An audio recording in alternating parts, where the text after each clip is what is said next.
And finally, we saved the best for last, part 3, the cost-benefit analysis. All right,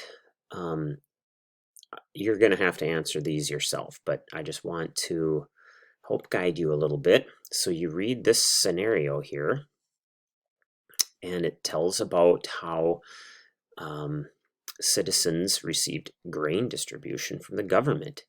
The government provided free or reduced price grain each month. The numbers of those receiving free or reduced price grain expanded to an estimated 320,000 people. Now, this reminds me of when I was in school and we had free and reduced lunch.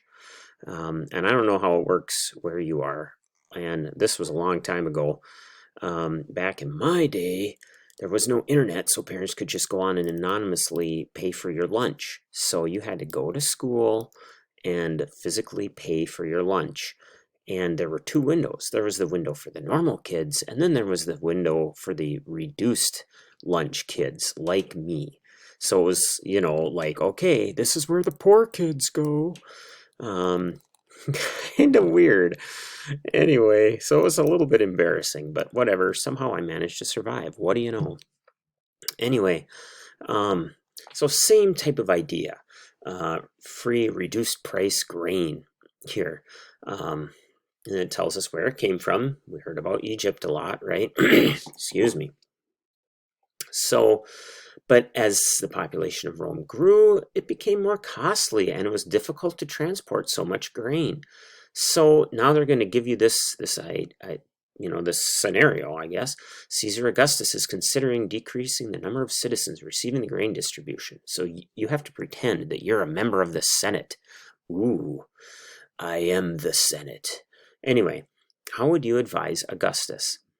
And so you do each one of these and imagine that you are a member of the Senate and you are advising the big guy, Caesar Augustus, what he should do. So the first one, describe the costs of the grain distribution. In other words, what were the drawbacks of doing this? So what's the downside of giving free and reduced grain to all these people? Number 2, what are the benefits? Positive outcomes. Okay, so number 1 is the cons, number 2 is the pros. Pro and con, okay. Anyway, number 3, based on your understanding of the ancient Roman economy, which obviously by this point is quite extensive, state whether the reducing grain distribution, that's poorly worded anyway, would be positive or negative for the ancient Roman economy.